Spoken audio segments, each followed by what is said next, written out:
Welcome to MI Magazine presents Soul, a weekly entertainment show on fashion, arts and culture, relationships, mental health, and food.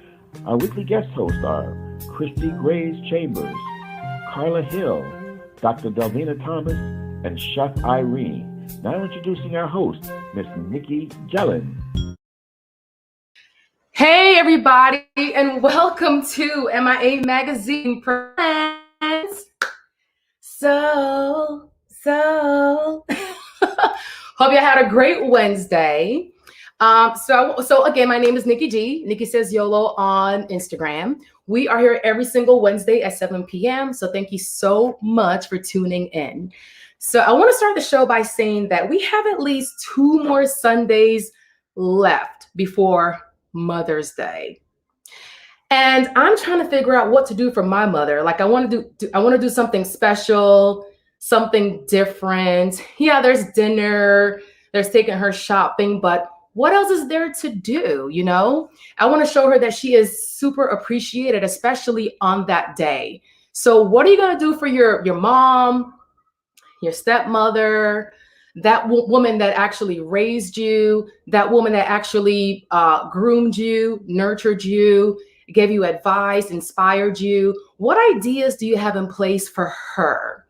So I'm right now trying to think about it. And I do have some really great recommendations in the meantime from Black-owned establishments that were actually past features on our show. So if you want to take your mother to or your mother, your stepmother, the woman that raised you, if you want to take her to maybe a nice Black-owned restaurant, there's Red Roosters, which is Marcus Samuelson, and also Derek Fleming. There's also Shannon St. Clair. Take her shopping for a cute outfit. There's also V Sculpting. So V Sculpting, get her to get pampered, facials, a massage, maybe a little detox. There's also Bar One. Peter Thomas, he owns that restaurant. And also Tony Marie, get her a cute outfit too, very boho chic and all that stuff. And Tony Marie's outfits, they've been featured on The Real Housewives. Y'all know Cynthia. So those are some of my recommendations. What are yours? What do you plan on doing for your mother or that special lady in your life that helped kind of nurtured you? So drop your comments. I'll be checking it. Let me know your thoughts. And now a message from our sponsor. So join the African American Black Alzheimer's Disease Initiative at the John P. Hussman Institute for Human Genomics, University of Miami Miller School of Medicine. If you are someone that is experiencing loss of memory or memory problems, or if you know someone who has those problems, please contact their research team at 877-686-6444. Again, the number is 877-686-6444. And tonight we have a special guest. She is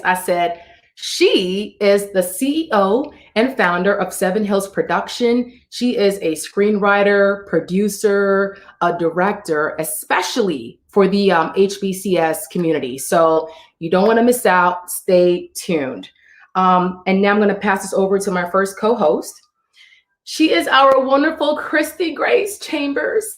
And tonight is her final segment with us. So Christy is re-entering the commercial real estate field. I believe that was like her first passion, her first love. So Christy, we're going to miss you, but it's not a goodbye. It's a see you later. So go ahead and take it away. Thank you, Nicky G. Oh my gosh. I thank you for those kind words. And yes, it's not goodbye. You all have become my family. Nicky G, I love you. You are a fabulous host. And to Dr. Delvena, to Chef Irie, to Carla Hill, and our amazing producer who you all don't see, Aaliyah, and Dexter Bridgman. Thank you all for becoming my family.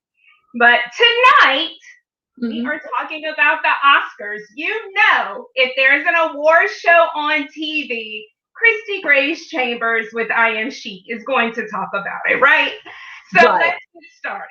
Last week, we talked about the artist Prince, right? So this week at the Oscars, her channeled her inner Prince.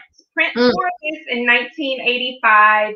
Her wore this and won an Oscar in 2021. And this was one of my favorites. Her stylist is Rory Weiss, and I believe he does an amazing job with her all the time. And her hair inspired my look today with the wave. I love her look from head to toe, and she has on the platform heels. Love it. Then I want to talk about the forever queen, Regina King. She's the queen of all things, and she is always in Louis Vuitton. Lately, her stylists, Wayman and Micah, have been putting her in Louis Vuitton. And since this is my last day, I can start a rumor. Is she dating Aldous Hodges? I don't know. But they were on the red carpet together. I know they did the movie One Night in Miami. But Aldous is wearing Dolce & Gabbana.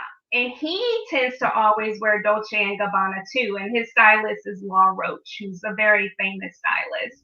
And I want to just mention the women in red, Angela Bassett and Amanda Seyfried. They look great on this next slide. So we'll just go through that quickly. Ooh. They look great. I mean, Angela Bassett's makeup was superb. The smoky eye, just beautiful. And moving on to some of the men. Okay. So these two looks, Lil Rel and Lakeith Stansfield, they give me 70s vibes. To me, they look like all my cousins who at the prom in the 70s. All my older male cousins. So Lil Rel with the velvet, I mean, I just love that. And he was a great host. And Lakeith Stansfield is wearing Saint Laurent. It's a jumpsuit, and I'm totally here for that. Great look. Then other two men, Coleman Domingo. He is also styled by the same stylist who styled Regina King, and he's in Versace. And then Lamar Odom, Lord. What's this man's name? Leslie Odom Jr. Leslie Odom Jr. Much props to you in your Breion suit in gold, so channeling the gold award. I thought that he looked really good. But anybody who's ever walking on the red carpet, so this last slide shows how you should look, really, I think. The red carpet is for making a statement. And for people, if they don't actually already know you, you want them to know you. So I think this woman, Tiara Thomas, who's a songwriter, so she wrote the song with her that won the award. Amazing, right? I mean, I love anything that's white. Of course, the high waist pant that we forever talk about. Girl, that's the best. Feathers, amazing. And then this woman, I mean, all three of the ones in this picture who won for best hair and makeup for Ma Rainey's Bottom, they look great. But I want to point out the blue dress, right? It's so unique looking. And that's by a Black designer, CD Green. And so CD Green's clothes are sold at Neiman's, Saks, Bergdorf Goodman under CDG New York. So that is my Oscars recap, and I need to bring it to you. There was one that I really loved. Was it Zendaya? With yellow? Oh my God, that was like my favorite. So Zendaya is always dressed by Law Roach. That is her stylist. And that's kind of a 70s vibe too, because it showed her stomach. Kind of also Andra Day kind of had that same style of dress. So I thought that people looked really good this year at the Oscars. Yeah, awesome. Well, Christy, thank you so much.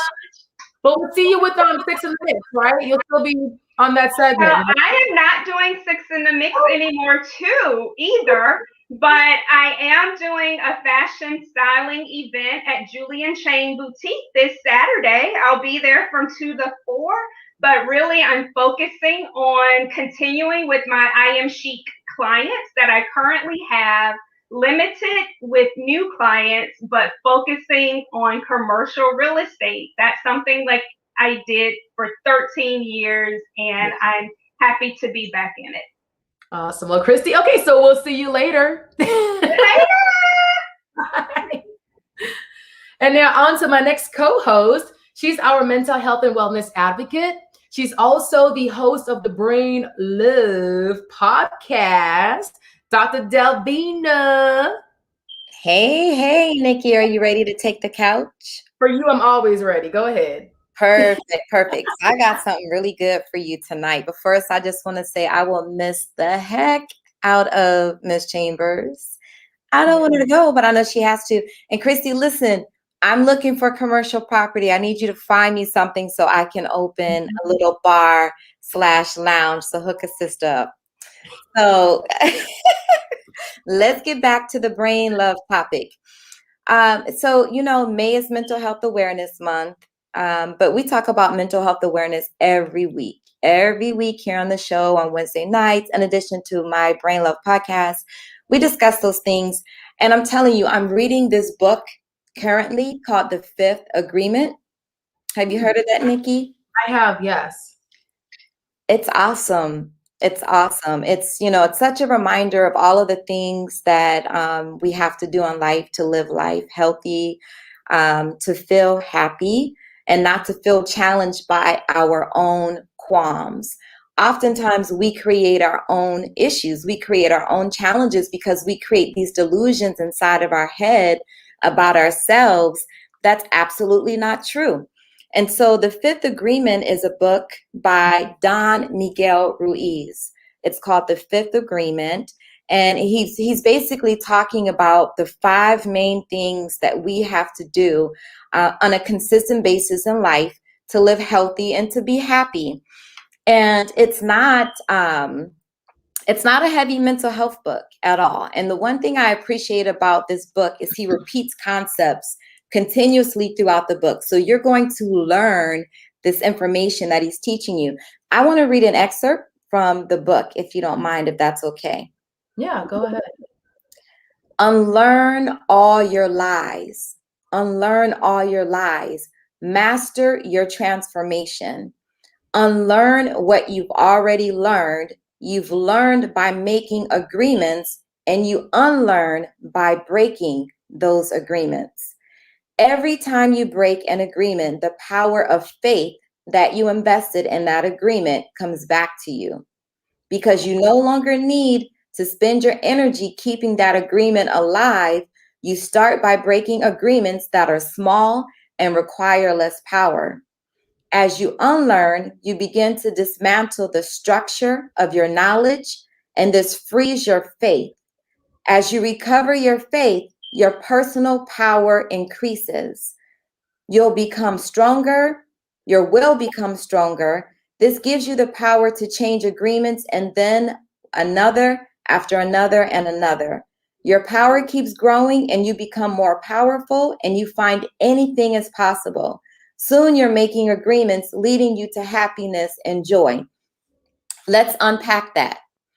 Oftentimes, all of us, we do these things where we make ourselves available to folks when we know we're truly not spiritually and emotionally available, but we agree to it just because that's the path of least resistance. And we want to satisfy everyone. We want to do what everyone wants us to do. So we agree to do certain things. We enter these agreements that are not healthy for us. And then oftentimes we stay in these agreements when we know we should not. Right. And that presents a challenge, and it presents significant stressors. So we have to learn the power of breaking off those previous agreements and empower ourselves to only agree to the things we absolutely really want to do and the things that are healthy for us, and that channel positive, good energy in our lives. I hope that made sense. No, it did, definitely. And sometimes for some people, it's hard for them they know it's there, but they still kind of stay in that same situation or that same moment. So it's like a self-awakening in a sense. Right. So I just wanted to share that. People pick up that book, The Fifth Agreement. It teaches you about not lying to yourself, not faking the funk, being your true, authentic self. And also one of the agreements is no assumptions. Do not make assumptions. Oftentimes we make assumptions about everything. So when you make those assumptions, you really set yourself up for failure, for frustration. So that's all I got for you, Nikki. All right, well, brain love. Brain love. All right, we'll see you next week. Yes, ma'am. And now on to our next co-host. She is a national TV host and also our arts and culture connoisseur. So Miss Carla Hill, what do we have tonight? Oh my goodness, talking about positive energy and truth and creativity later on with our guest today. I want to remind everyone that tomorrow is International Dance Day. Every year on April 29th, the world stops to celebrate dance. And I want to focus on one of our beloved dance companies, the Peter London Global Dance Company. Peter London is, oh my goodness, he is someone that I am always in awe of. He's a native of the Republic of Trinidad and Tobago, and he's the founder and artistic director and choreographer for the Peter London Global Dance Company. The Miami Herald has said it's a revered and beloved company, and he is such a beloved dance teacher. He graduated with honors from the Juilliard School and serves as a professor of dance at Miami-Dade College and New World School of the Arts.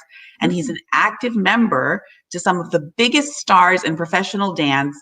If you throw a dart at any major dance company, Alvin Ailey, Martha Graham dance, Peter has had a hand in the nurturing of some major artists.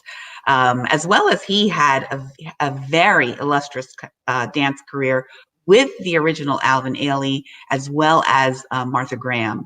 The company was formed to offer an opportunity to train and retain the talent that's representative of our area's most multicultural heritage. So that's really important. Peter London Global Dance Company, numerous past performances have audiences with overwhelming joy by the high level of dance and choreographic excellence and their magnificent dancers and diversity and their divine creativity. They're just blazing their own trail as current and former members of international prestigious dance companies, including the ones that I've mentioned, Dance Theater of Harlem, Geneva Ballet in Switzerland, Ballet Hispanico, and Paula Taylor, the Paul Taylor Dance Company are just a few of their current members and guest choreographers and alumni. They're doing something really special tomorrow for International Dance Day. And it's really important that we support our artists, particularly now during COVID. I urge you, as soon as we're able to get back into the theaters, make sure that you catch a performance of Peter London Global Dance Company. But before that, support them in other ways. So tomorrow, if you go to their website, www.plgdc, so that's Peter London Global Dance Company.org, you'll be able to register for something they're doing called The Art of a Realist, Dancing and Creating Through COVID-19 and Beyond. As a global multicultural dance company, their focus of promoting equity and equality for their dancers is a reason to celebrate this very special occasion of International Dance Day. Their virtual program will feature some of their own dancers, their multicultural global choreographic heritage, and their dancers' personal experience as global citizens. Again, it's so important. You know that I'm the culture maven here at MIA Soul, and I urge you, whatever you can do to support artists, particularly tomorrow, it's free. You can register right now. It starts at 6 p.m. tomorrow on International Dance Day. It's a great way to support artists and find out what is going to be coming up next for them as we sort of get back to some normalcy. But remember, in that normalcy, make sure that you're supporting artists, because artists have kept us going. You were listening to some favorite song or watching something on Netflix. The arts have saved us indeed. Yes, there's different categories of art, right? So awesome. Well, Miss Carla, thank you so much, and we'll see you next week. Sounds good. See you then. And now on to my next co-host. Well, he's a host for Tasty Island on American Public Television. He's also a personal and a private chef. Chef Irie, what on? What's going on, Nicky? What's going on, girl? What you say? Yes. Ooh, look at you in them locks, girl. Okay, can I have like a few strands? You know, I'll hook you up. trying to full out. I'm trying to full out. I'll hook you up. I'll hook you up. It looks lovely. Yeah, I Thank love the look. Well, you like you're almost ready for summer now. Mm-hmm. Yes. Almost What what would you now? look like? You're almost ready for summer. Yeah, I'm ready. I am ready, and I got my drink ready too. It's So a what low do we for the summer, right? Yes, I'm summer ready. Getting summer There you ready. go. I mean, so no cocktails today, so I'm enjoying a little red wine right here. You know, just chilling on the Wednesday hump day. But what we talking about today? So I'm always talking about health and wellness. Myself, I'm trying to get back on on a decent schedule and path. And so I want that for other men as well, not just black men, not just white men, all men, but especially black men.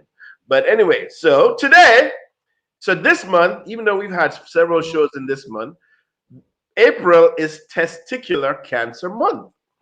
So, we've talked about colon cancer, we've talked about prostate cancer, and there seem to be so many different bloody things, cancer related. But, this is one thing that, men need to be aware of. It doesn't hit a lot of, black men. The percentages are not as high, but it definitely affects white men. And in the middle are Hispanic and Latino men. So, men, you need to be careful and aware, self-examination, just like how women are doing, self-breast examination, they're protecting the tatas. Well, we need to protect the, what would we call them? The TTs. I was gonna say the TTs or the testes. The testes. Yes, the testes, but we gonna call them the TTs. But we gonna call it the TTs. And of course, testicular month, purple is the color for the ribbon. So this of this month, even though we only have about a few more days left for the month, so let's be aware. But so some of the things that we should be aware of in terms of food, berries. Now, anything cancer related, there's one word that comes to mind, or two words, or three words: high in antioxidants. And antioxidants have been one of the things that have helped a lot of cancer patients, and even help people who are, struggling health wise, to sort of bring the body back. Berries, blueberries, strawberries, cherries, raspberries, blackberries.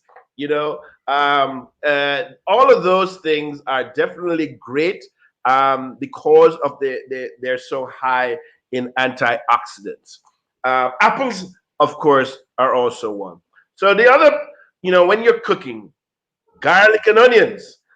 Some people don't like too much garlic. Some people don't like onions. People try to hide it in their food and stuff like that. But these are two great things to have in our meals. And I know a lot of people have been stressing, add more garlic, add more onions. Add more garlic, yes, and add more onions. Because these things, they definitely help, for our road to better health and wellness, indeed. All right. Doesn't matter if it's cooked or not. Of course, definitely cooked, because to release, some, what we need to get released. But if we can stay, we're doing, raw. Sometimes raw is good, not always best, but sometimes raw is good. All right, if you can stand it, go ahead. Now, oysters, and we got oysters and pumpkin seeds. So they're always talking about oysters as aphrodisiacs and all that good stuff. Well, one of the properties of oysters, pumpkin seeds, poultry, chicken, is zinc. Zinc is an important part, of our diet, and oysters are part of, that food element that brings out, the zinc for us. So let's go out and have some oysters. Yes, yes. Oysters Rockefeller, Roy Oysters, oyster shooters fry oysters, have some oysters, baby, and then go home and have some pumpkin seeds. or just go home and have pumpkin. I'm just saying, hey. Hey. Hey, Dexter goes, I love oysters. Yeah, I love oysters too. I'm always, So another on the list, people: avocado, broccoli, and sunflower seeds. Why are these great? They contain B5 vitamins, and this is a water soluble vitamin, which is definitely great for the nutrient, and it helps to oxidize and metabolize some of the other fats that are important to help fight some of these cancer-causing agents. So some of the things you want to stay away from real quickly, maybe not in totality, but definitely moderation. Less alcohol, less red meat, not too much fried stuff, not too much grilled stuff, because the carcinogens from the grill, unless you're doing gas grill or something like that, or George Foreman grill or something like that works as well. And please reduce the high salt intake. Yes, especially Black people. We are, whether you're born here in this country or in other parts of the world, hypertension, and it could be hereditary, yes, but some of the things that we should do is learn how to reduce our salt intake or sodium intake. Yes, I know salt makes food taste good, but we don't need for it to be salty and taste way too salty. All right. So that's my thing. Testicular Cancer Month ends Friday. So feel up the week. Yes, there you go. Yeah, catch me at Ricky Smiley Morning Show Monday mornings at 9:30. People, yeah. All right, we'll see you Monday, Chef Irie. All right, see you next week. And now on to our featured guest. She is the founder, CEO. She's a producer, screenwriter, director, especially focused on the HBCUs. And she's also the visionary behind the Real Black Project. So, Breion Moses, thank you so much for being our guest tonight. How is your Wednesday going? My Wednesday is going good because I woke up this morning. Yes, we got our health. We woke up. We can see, we can breathe, and that is definitely priceless. Yes, money can't buy that. So tell us a little about yourself, a little background about you. So I am a native of South Florida. I graduated from Florida Agricultural and Mechanical University, known as FAMU. And I graduated from Nova Southeastern University, where I received my master's. So I am the founder and CEO of Seven Hillz Productions, as well as Seven Hillz Productions Foundation, which is the nonprofit arm of our production company. So when did you first realize your passion, like in the film industry? Like, did someone inspire you? Did something happen? How did you get into that? So I've been in like entertainment in the film space since I was younger. My mother really said to me one day, "Hey, I can see you doing that. You can do it."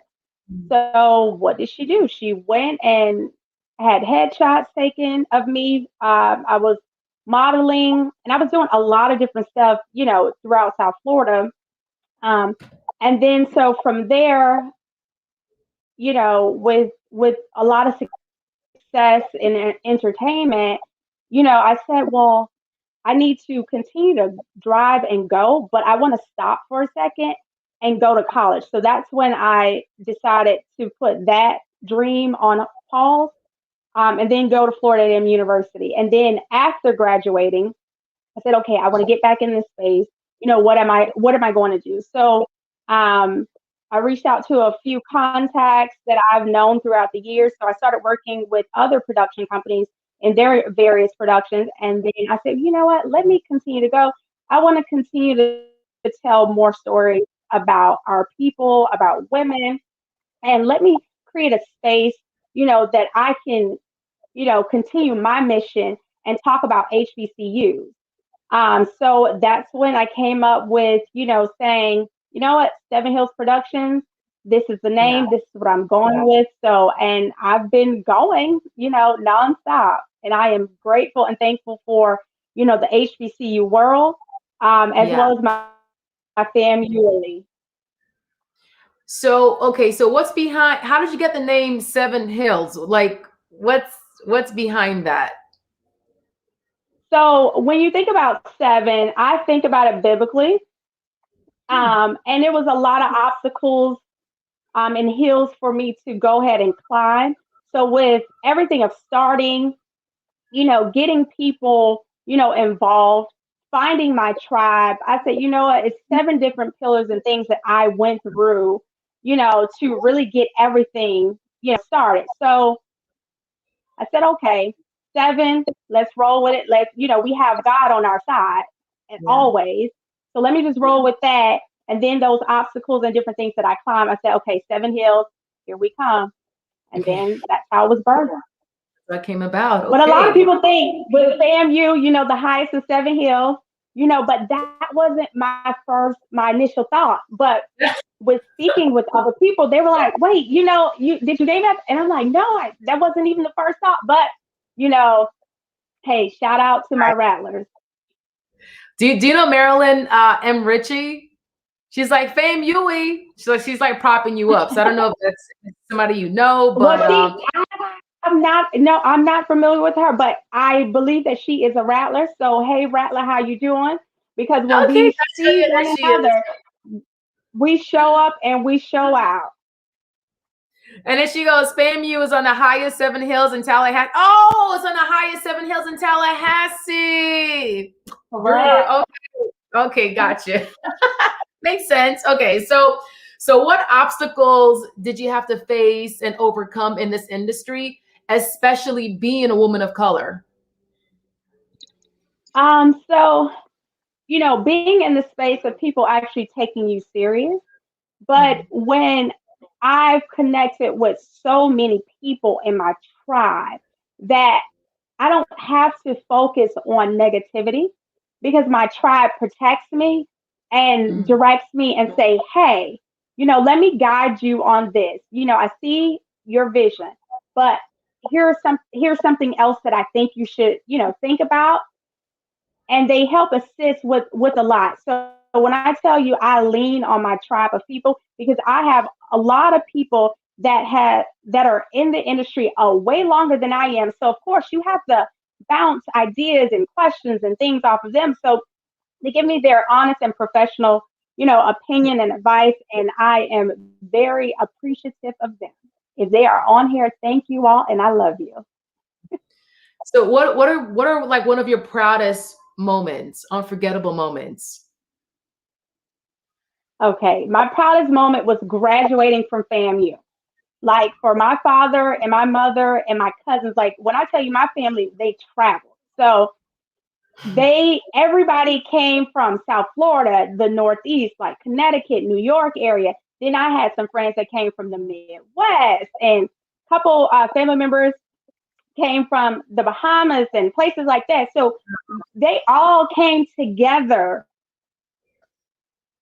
And my graduation, when I tell you it was so lit, all I heard was like my family just screaming my name because, they told me like, this degree is your degree, but it's a degree and an inspiration for your other family members, cousins that are coming behind you. And even, family members that are already here that maybe did not finish, but you're inspiration.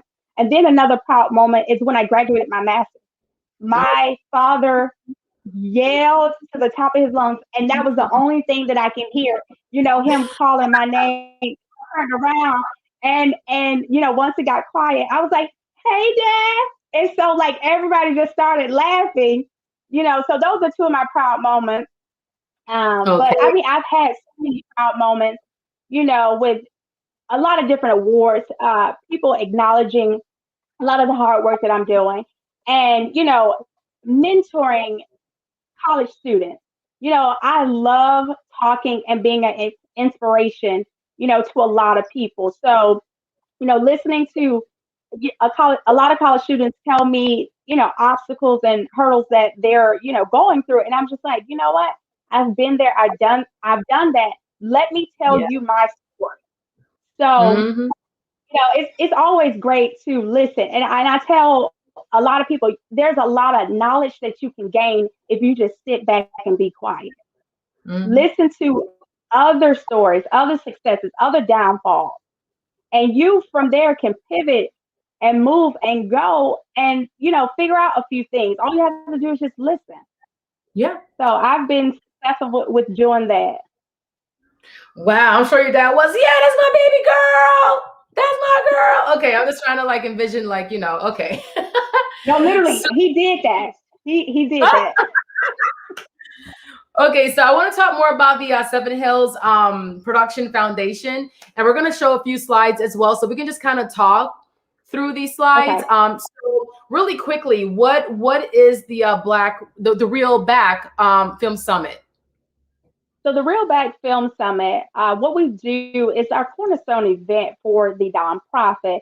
When we host, we travel to college campuses, and we hosted our inaugural event back in 2019 on FAMU's campus. It was very successful, and we made history on the campus, bringing the first film summit, right?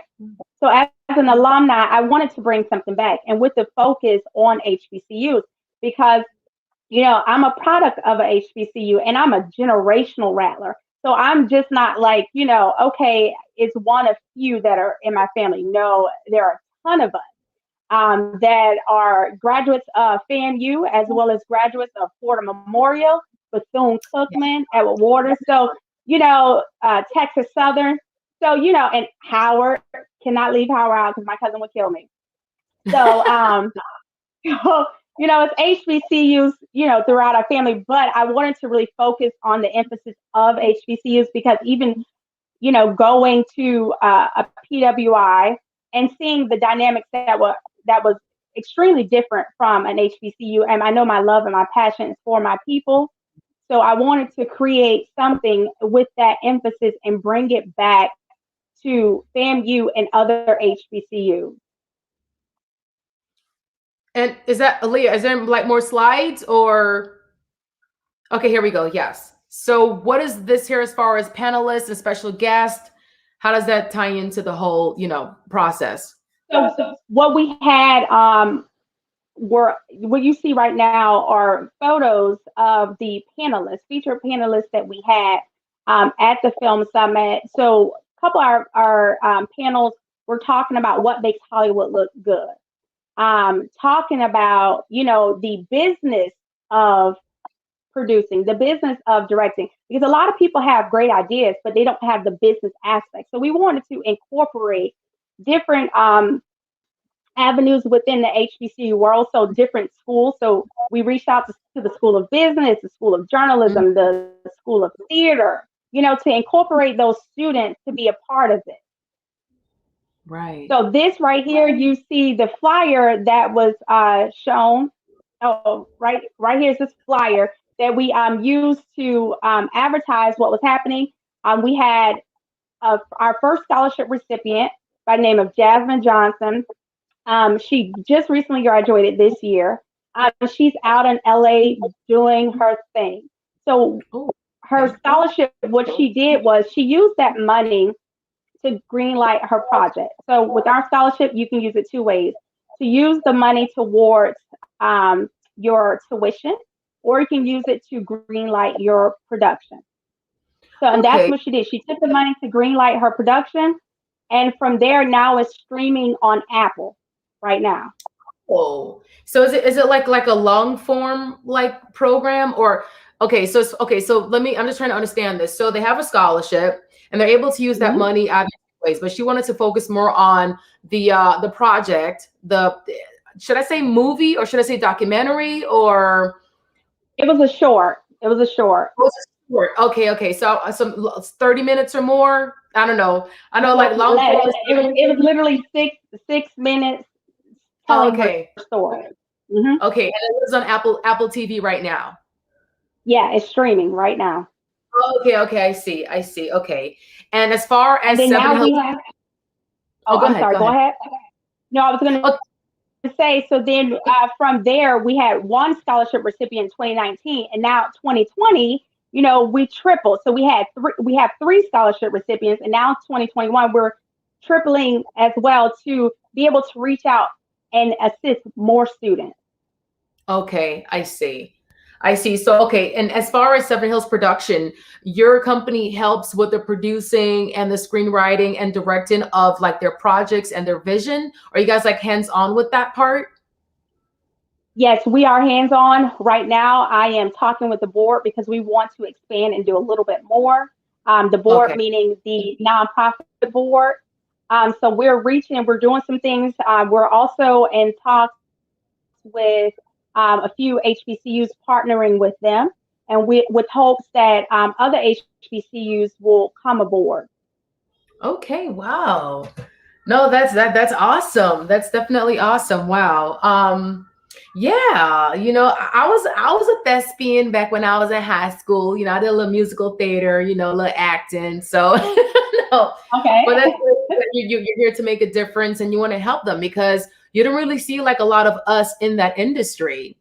And thank God to platforms like Netflix and Prime TV, even Apple TV, they're giving us that chance because on traditional TV, like like your CBSs or your Viacoms, it was so hard to even break through to get a meeting with them, and so it's different nowadays and there's more opportunities. And hey, look, if you don't want to see, if I can't distribute my content on your platform, it's okay. There's other ones they're willing to listen. So yeah, so it's definitely different now. And it's so great that your company's there to help assist and direct them. So yeah. So what legacy? Thank you. And Go ahead. oh, I was just going to say that also too, even with the nonprofit and even with the for-profit, that we're always open to partner with corporations and different organizations to increase scholarships, internships, and mentorships to the next generation of students, filmmakers, because our mission with the nonprofit is to inspire the aspiring filmmaker. Yeah, definitely. So wait, so what legacy do you want to leave behind? Oh, that is a great question because I've been thinking about like, what legacy do I want to leave behind? Well, I want to leave something that I can build that outlasts me for generations to come. People behind me that will really benefit from things that I've done. Because right now I don't have any offspring, and it's okay. I mean, I have, nieces and nephews. I'm in that auntie club. So, my little babies, they love up on me and I love them back and I return them, but I just want to build something that literally outlives me. Yeah. So that's what I'm on the mission of doing. So what would you tell your younger self and how old would you be? Take your time. Great question. I would tell my younger self to keep pushing, keep the drive, be the best person that you can be, and just continue to smile and just go. Like you don't have to know everything. You know something, and people will be here to support you. Find your tribe and continue to go. So I would say the age. Ugh, good question, because I mean, like I've had some really good years. Like, maybe, you know what? I would say maybe like 17. I'll say about 17 because when I went to FAM, I was 16 years old. A lot of people didn't know I was that young. What? So Wow. I was 16 in college.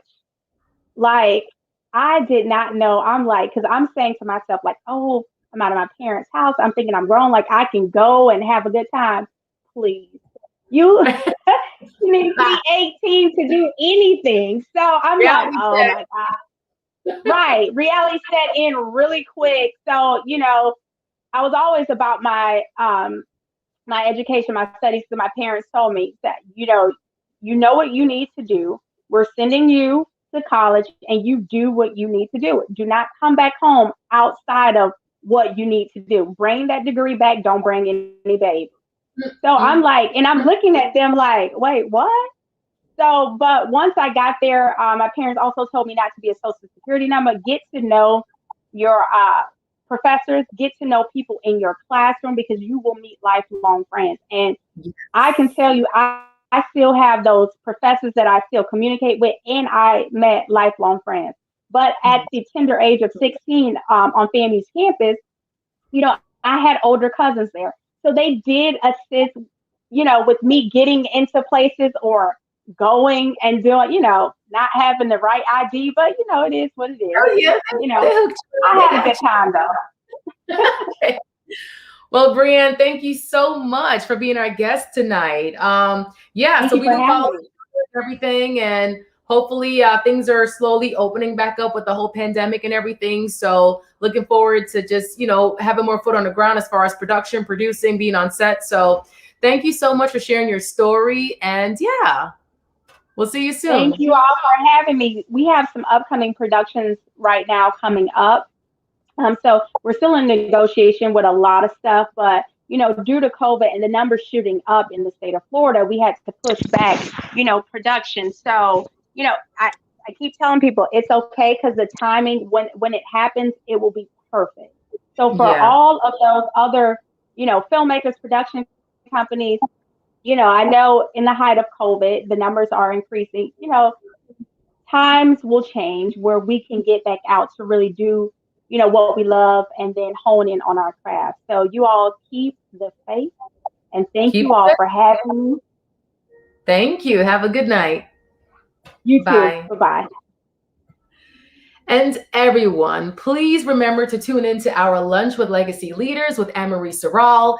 It is every Thursday at 12 noon, meaning tomorrow. So tune in tomorrow at 12 noon. It's going to be on MIA Media GRP on Facebook.